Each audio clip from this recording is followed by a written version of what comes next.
किस order order के guest आए हैं आप? सर 20,000 रुपये महीने का हाँ।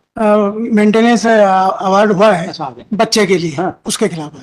माननीय, मेरे द्वारा जब विचार न्यायालय के समक्ष भरण पोषण की याचिका प्रस्तुत की गई तो पत्नी का मेंटेनेंस निरस्त कर दिया गया, बच्चे का 20,000 अलाउ किया गया। उससे व्यथित हैं आप? जी माननीय। पत्नी को नहीं मिला इसलिए व्यथित हैं आप? जी। आपको ज्यादा हो गया?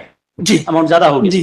तो मगर दोनों रेलवे में एम्प्लॉई हैं, पत्नी दोनों? दोनों। मेरा दूसरा सबमिशन ये है कि इन्होंने 12,300 रुपये महीना मांगा और कोर्ट ने इनको 20,000 रुपये महीना दिया।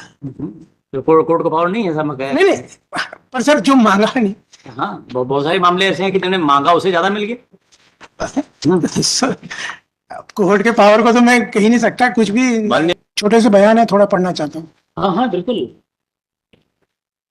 आवेदक क्रमांक 2 शुभ वर्तमान में मेरे साथ निवास कर रहा है और उसकी आयु लगभग 11 वर्ष है। हमारा पुत्र शुभ वर्तमान में Saint Joseph Convent School Ratlam में कक्षा 4 में अध्ययनरत है। मैं अपने पुत्र शुभ की स्कूल की फीस देती हूँ जो वर्तमान में लगभग 27,500 वार्षिक होती है। सर इसको अगर 12 से करेंगे तो 2,300 रुपये महीना हुआ। इसके अतिरिक्त तो उसके स्कूल आवागमन, यूनिफॉर्म, किताबों का खर्चा अलग से होता है जो फीस के अतिरिक्त लगभग 5,000 रुपये प्रतिमाह होता है। एवं हमारा पुत्र शुभ मेरे साथ ही किराए के मकान में निवास करता है एवं शुभ के खाने पीने अन्य गतिविधियों में लगभग 5,000 रुपये खर्च होता है। तो कुल इन्होंने इस तरह से 12,300 रुपये महीना मांगा है। इसके अतिरिक्त मैं भी अपने ऊपर राशि व्यय करती हूँ जो लगभग 15 से 20,000 रुपये प्रतिमाह हो जाती है क्योंकि मैं रेलवे में नौकरी करती हूँ और मुझे कार्यालय आना जाना पड़ता है एवं गृह कार्य हेतु नौकरानी भी रखी है। पैरा 2, मुझे रेलवे विभाग से लगभग 47,000 रुपये महीना प्रतिमाह वेतन प्राप्त हो रहा है एवं इस वेतन से मेरा एवं मेरे पुत्र का गुजारा अच्छे से नहीं हो पा रहा है क्योंकि मेरे साथ मेरे पुत्र की देखरेख करने के लिए मेरी माँ भी मेरे साथ रहती है जिसका खर्चा मुझे उठाना पड़ता है। मैं अपने पुत्र शुभ को अच्छे से पढ़ाकर बड़ा आदमी बनाना चाहती हूँ एवं स्कूल में प्रतिवर्ष फीस बढ़ जाती है। मुझे अपने एवं अपने पुत्र शुभ के भरण पोषण व्यय हेतु क्रमशः 30,000 रुपये एवं 20,000 रुपये प्रतिमाह, इस तरह कुल 50,000 रुपये प्रतिमाह की आवश्यकता है जिसे देने के लिए अनावेदक सक्षम है। अनावेदक भी रेलवे विभाग में सीनियर यंत्री के पद पर मुंबई में पदस्थ है एवं अनावेदक को समस्त कटौती के बाद 74,500 रुपये वेतन प्राप्त होता है। अनावेदक का वेतन पत्रक प्रदर्श P1 है एवं मेरा वेतन पत्रक प्रदर्श P2 है। मुझे निश्चित रूप से नहीं मालूम कि फ्लैट में कौन रहता है, परंतु मैं 2-3 बार सोसाइटी में गई थी तो मकान में ताला लगा था एवं चौकीदार ने बताया कि फ्लैट में 3 लोग किराए से रहते हैं। इस तरह अनावेदक फ्लैट से भी आय अर्जित कर रहा है। क्रॉस देखें सर, मुझे रेलवे विभाग से मकान भाड़ा 2,425 रुपये प्राप्त होता है। मैं मकान किराया 20,000 रुपये प्रतिमाह देती हूँ। मैंने किराए का अनुबंध लिखित में किया है। यह सही है कि मैंने अनुबंध वर्तमान प्रकरण में प्रस्तुत नहीं किया है। यह कहना गलत है कि मकान का किराया 20,000 रुपये प्रतिमाह नहीं देती हूँ।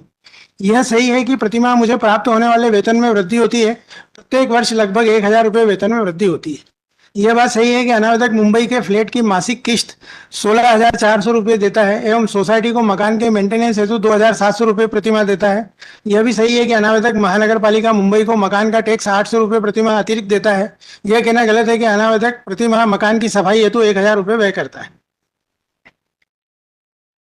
पैरा 9 सर, यह कहना सही है कि अनावेदक पर अपने माता पिता का भी दायित्व है। यह कहना सही है कि अनावेदक नियमित रूप से अपने माता पिता को धनराशि देता है। स्वतः कहा कि अनावेदक की मां शासकीय सेवा में होकर आय अर्जित करती है। यह कहना गलत है कि मैं ऊपर प्रतिमाह 20,000 रुपये व्यय नहीं करती हूँ एवं मैंने घर में कोई नौकरानी भी नहीं रखी है। यह कहना गलत है कि मैं उभय पक्ष के पुत्र की पढ़ाई लिखाई के अतिरिक्त अन्य गतिविधियों से 5,000 रुपये प्रतिमाह व्यय करती। इसके बाद सर 14 नंबर देखें, ये 13 नंबर देखें। यदि अनावेदक हमारे पुत्र शुभ को अपने साथ रखकर उसकी पढ़ाई लिखाई भरण पोषण करना चाहे तो भी मैं अनावेदक को पुत्र देने के लिए तैयार नहीं हूँ। यह बात सही है कि अनावेदक ने हमारे पुत्र की संरक्षा प्राप्ति हेतु न्यायालय में आवेदन भी दिया है। स्वतः कहा कि मैंने भी इसी तरह का आवेदन दिया है कि अनावेदक समय समय पर अपने पुत्र से मिल सकता है। इसके बाद सर काइंडली 15 जो आखिरी है वो देखें। यह सही है कि रेलवे विभाग मेरे पुत्र की शिक्षा हेतु 3,000 रुपये देती है। स्वतः कहा कि मुझे अपने पुत्र को और अधिक अच्छे स्कूल में पढ़ाना है। तो सर इस तरह से इस सारी का कैलकुलेशन करेंगे तो इनको 5,425 रुपया रेलवे से मिलता है पुत्र की शिक्षा और मकान भाड़े के लिए और 12,300 रुपये इन्होंने मांगे हैं। ये 5,000 कहते 3,000 ये हो गया, और जी 5,400 कैसे होगी? हाँ, 5,425, 2,425 जो है भाड़ा, और 3,000 रुपये महीना बच्चे की एजुकेशन का, ऐसा इनको 5,425 रुपये मिलते हैं। तो मेरा निवेदन ये था सर कि इस तरह से जो बाइफरकेशन करने के बाद नतीजा आता है, इसके हाथ में अगर 20,000 रुपये हमारे से दिलाए जाए, 5,000 रुपये वो, 25,000 रुपये महीना आता है, और 47 से 50,000 रुपये महीने की इसकी खुद की आमदनी है, और कोई लाइबिलिटी नहीं है सिवाय बेटे के। अच्छा सर, इसकी लाइबिलिटी के बारे में कोर्ट ने, ऑनरेबल कोर्ट ने 17 में आप देखें सर जजमेंट के डिस्कस किया है। बोलते रहिए। जी, आवेदिका श्रीमती रानी वर्मा आशा 1 ने अपने मुख्य परीक्षण में ही स्वीकार किया है कि वह रेलवे विभाग में शासकीय सेवा में है तथा उसे 47,000 रुपये प्रति माह वेतन प्राप्त होता है, और प्रति परीक्षण के पैरा 11 में यह भी स्वीकार किया है कि इसी न्यायालय द्वारा उसके द्वारा आवेदक के प्रति क्रूरता कारित करने एवं अभित्यजन के आधार पर विवाह विच्छेद की डिग्री पारित की जा चुकी है।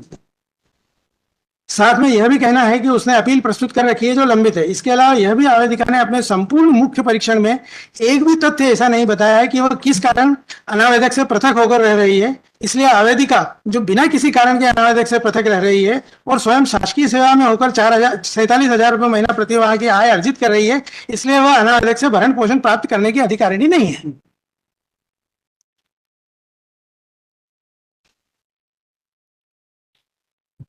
अब सर, इस संबंध में जो मजिस्ट्रेट महोदय ने जो कैलकुलेशन किया, उसमें उनको ये देखना था कि जो क्लेमेंट है, जो प्रार्थी है, उनकी आय कितनी है, और उसको उसमें एडजस्ट करने के बाद वो अपना निर्णय लेने के लिए मजिस्ट्रेट महोदय इम्पावर्ड है। साथ ही सर उसमें यह भी कहा है कि ये मैं पेश कर रहा हूँ कि लग्जरियस लाइफ के लिए भरण पोषण नहीं है।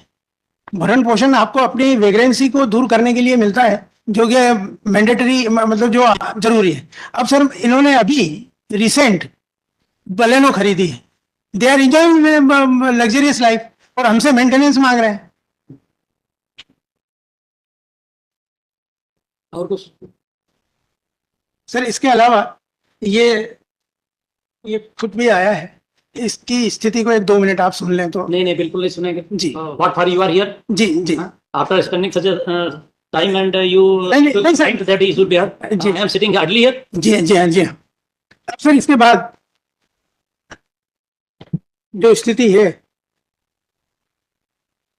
वो ये है कि आज रानी वर्मा को करीब 25,400 मिल रहे हैं। मेरा आपसे निवेदन जो करबद्ध है वो ये है कि इसको सर रिड्यूस करके रीजनेबल किया जाए, या जितना मांगा है उतना दिया जाए।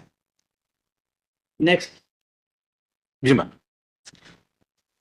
माननीय सर्वप्रथम मेरे द्वारा 125 का जो आवेदन प्रस्तुत किया गया उसमें मेरे द्वारा राशि रुपए 50,000 की मांग की गई मेरे व मेरे पुत्र के लिए।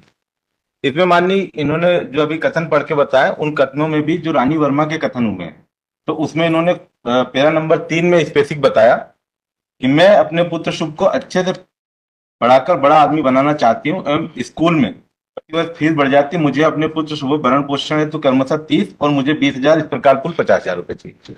अब माननीय इनके आय के संबंध में, ये रेलवे में इंजीनियर हैं और आपने अपनी आपका ऐसा कहना कि जो आपने मांगा था उससे ज्यादा का ऑर्डर हो गया, सही है?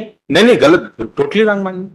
मैंने 50,000 रुपए मांगे, मुझे 20,000 ही मिले, और 50,000 का मेरा आवेदन है, और मेरे पैराग्राफ नंबर अपने कथन के 3 में स्पेसिफिक बताया कि मुझे 50,000 रुपए में 20। हाँ ठीक है, और कुछ? अब माननीय इनका जो कथन हुआ है, इनके कथन का पैराग्राफ नंबर 7 किसका? सुनील जी का, माननीय अनावेदक का।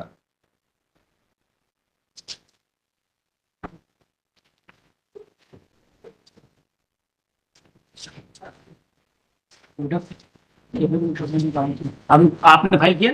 हाँ माननीय, मेरे इसमें फाइल है 77.1 में। हाँ, दोनों में फाइल है हमारे। किस पेज पे है? 77 में किस पेज पे? 77 में है,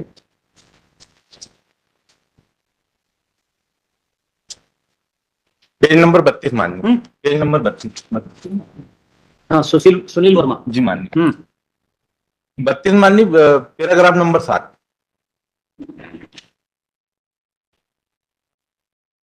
तेरा 7 माननीय, ऊपर का ही पैरा। फरवरी 2022 में मेरा वेतन 90,000 रुपए बना है। तो इनका जो फरवरी का वेतन था वो माननीय 90,000 था। अब इस संबंध में माननीय जो विचार न्यायालय की फाइंडिंग आई है कि मुझे क्यों नहीं दिया, तो मुझे 2 कारणों से नहीं दिया। एक, मैं इनसे बिना किसी कारण के दाम्पत्य जीवन का निर्वाह नहीं करने के कारण मेरा तलाक हुआ। सेकंड, कि मैं आय अर्जित कर रही हूँ माननीय। तो यहाँ पे तकनीकी बिंदु ये आता माननीय कि मेरा इनसे तलाक हो गया था। तलाक होने से जो बाद में साथ रहने की बात है वो खत्म हो जाती माननीय।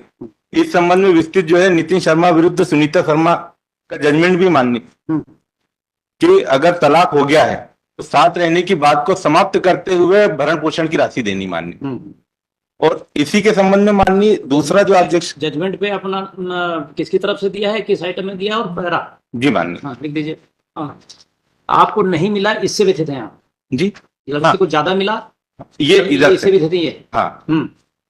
और सेकंड बात माननीय कि मैं तनख्वाह अर्जित कर रही हूँ, इस कारण से मुझे नहीं दिया जाए। तो इसमें माननीय विस्तृत जजमेंट है रजनीश वर्सेस नेहा का, पेज नंबर 42 पे।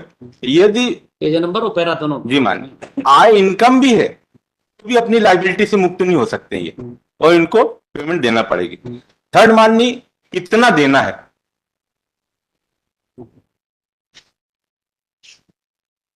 इस संबंध में माननीय दिल्ली उच्च न्यायालय का 60% तक की राशि उन्होंने दिलवाई है माननीय एक केस में। तो इनकी कुल वेतन 90,000 थी, तो मुझे लगभग 45,000 हम दोनों को कम से कम मिलना था माननीय।